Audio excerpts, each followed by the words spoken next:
When I began reviewing mid-19th century urban reports, I wasn't looking for a historical collapse.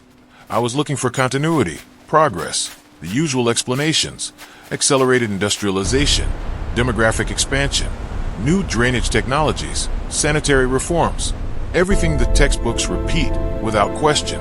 In theory, the period between 1840 and 1880 was a stage of forced modernization. Cities were growing fast, too fast. Narrow streets, sewage problems, occasional flooding. Nothing unexpected for a pre-industrial era learning to become modern. But that explanation began to shatter the moment I stopped analyzing an isolated city and started comparing several at once. Warsaw, St. Petersburg, Paris, Chicago, Boston, Vienna.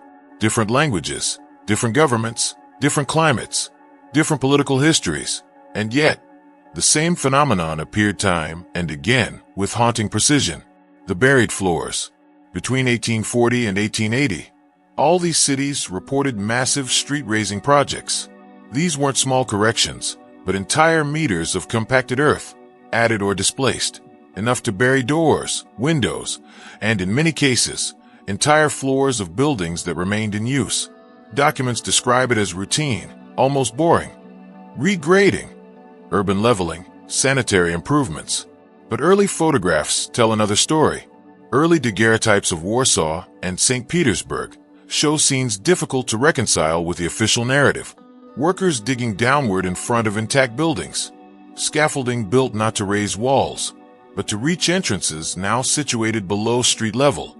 Windows cut in half by layers of earth. Facades that simply disappear beneath the ground. These were not ruins or abandoned zones. They were active cities functioning normally while hiding something beneath their feet. The traditional explanation insists that streets were raised to combat drainage issues, but that logic fails when looking at the full pattern. If it was just about sanitation, why not remove the sediment? Why bury perfectly solid structures instead of restoring them? A global anomaly. The question becomes more uncomfortable when observing the speed of these changes. Municipal records indicate these transformations didn't happen gradually over centuries. They occurred in surprisingly short windows, decades, not generations. In some cases, less than 20 years was enough for entire neighborhoods to be partially buried. Strangest of all, every city reacted the same way. There is no evidence of officially recorded great floods that explain uniform layers of 2 to 4 meters of compact sediment across different continents. There are no climate reports indicating a global hydrological event. No journalistic chronicles speak of a catastrophe of that magnitude. And yet, the mud was there. Compact, heavy, uniform. Not slowly eroded. Not deposited by small overflows. But accumulated in a way that suggests a single event or a series of closely timed events. The architecture of Tartaria. It was then that I noticed another rarely mentioned detail. The buried architecture. The lower levels of these buildings were neither improvised nor fragile.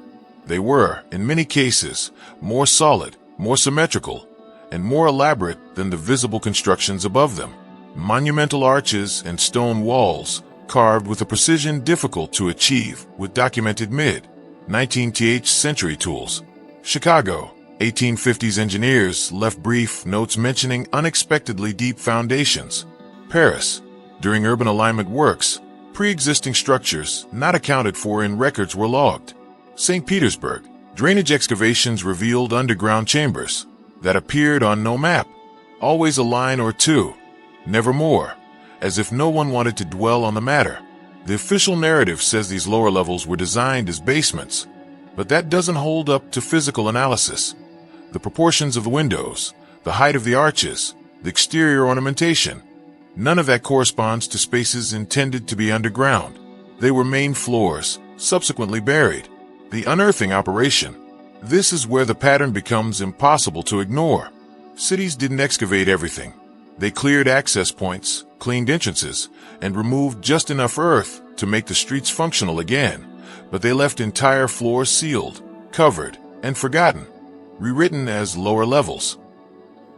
If the goal was to modernize, why accept the permanent loss of valuable space?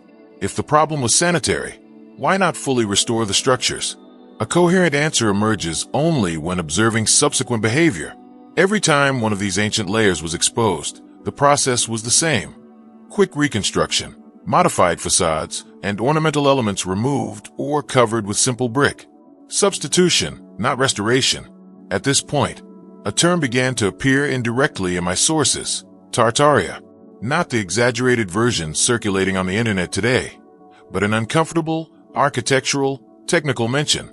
A previous layer, a before that didn't fit. The question changed. It was no longer about why cities modernized this way. The correct question was, what if they weren't building new cities, but unearthing old ones? If streets weren't raised to build, but to hide what was being discovered, then 19th century urban projects start to look less like progress and more like recovery. Or worse, damage control. This marks the start of the unearthing operation, and we are only beginning to scratch the surface. This detail completely changes the reading of the period. Managing implies that one is not facing something new, but rather something already recognized as existing, even if it remains unnamed. In some reports, even more disturbing references appear. Discovered spaces with no defined function, chambers not included in original records, and walls that do not correspond to any known design. Each mention is brief, never developed, never publicly investigated. And then, nothing. The works continue. The streets are elevated, and the city moves on with time. The narrative solidifies. Subsequent generations grow up walking over levels they never knew. Buried windows become curiosities, sealed entrances, picturesque anomalies. The official explanation is repeated until it is no longer questioned, but the original documents remain, and when read as a whole, without isolating or fragmenting them, they tell a different story. It is not a story of cities that grew upward, but of cities that adapted to something already buried. Not of spontaneous progress, but of forced normalization. Not of visionary planning, but of a silent response to an event that no one wanted to describe clearly. The more this response is examined, the harder it is to maintain that it was accidental. Accidents generate chaos, but this generated uniformity. It is a uniformity that can only arise when multiple actors, separated by oceans and political systems, react under the same unwritten assumptions. Something had happened, something had remained beneath, and most importantly, something was never meant to be seen in its entirety again. The global pattern of old world architecture, that tacit agreement, visible only in the repetition of identical decisions, is the true core of the problem. It wasn't the mud itself, but the way the 19th century world chose to live with it. From that moment on, modern cities were not just built on ancient foundations, they were built on a shared decision not to look too deep. As excavations progressed, a problem emerged that reports did not know how to name without breaking official logic. The architecture being uncovered did not match the era that supposedly built it. It wasn't just old buildings. European cities were full of those. It was something else, proportions, techniques, and a structural quality that did not fit the documented methods of the mid-19th century. Warsaw. Crews clearing entrances found stone arches buried more than 2 meters deep. They weren't reinforcements or cellars. They were monumental entrances with external moldings, designed to be seen, not hidden. St. Petersburg. Technical reports mention solid masonry structures discovered below street level with a carving quality that surprised even the engineers. The stone was better worked than many buildings visible on the surface, yet these levels appeared on no official plans. Paris and Vienna. During urban interventions, walls and chambers were discovered that did not exist in municipal records. Instead of investigating their origin, the choice was made to stabilize them, seal them, and move on. The impossible basement. The inevitable question arises, why build something so precise only to bury it? The official explanation claims these levels were designed as substructures, but that answer collapses when analyzing the visible elements. The buried facades had external ornamentation, cornices, and crafted frames, details that are not placed in spaces intended to remain underground. They were not basements, they were main floors. The same pattern appears in the young cities of the Americas. Chicago. Early photographs show buildings with entrances below street level and windows cut off by layers of earth. Engineers spoke of previous structures without specifying who raised them or when. Boston. During landfill and leveling works, Stone walls were discovered that did not match the chronology of urban expansion. Records described them as ancient, but no attempt was made to date them precisely. They were simply integrated or sealed. Tartaria, a technical hypothesis. By comparing these structures, clear patterns emerge. Large-scale arches, strict symmetry, repeated proportions, and walls thicker than necessary for 19th century constructions. These are signs of an advanced, coherent, and standardized construction tradition. This is where the idea of Tartaria ceases to be an abstract concept and becomes an architectural hypothesis. It is seen not as a perfectly defined political empire, but as a prior constructive stage recognizable by its technical features.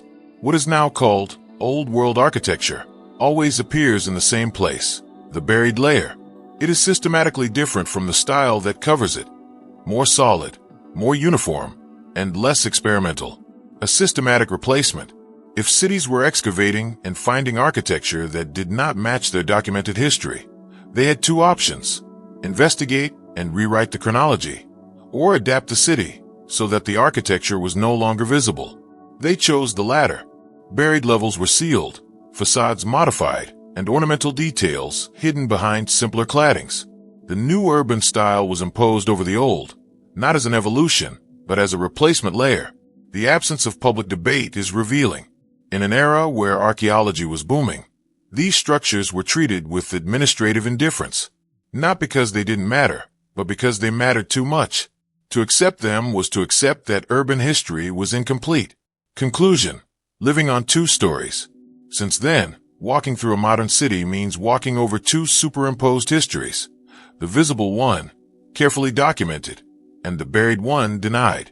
The period between 1840 and 1880 was a controlled transition.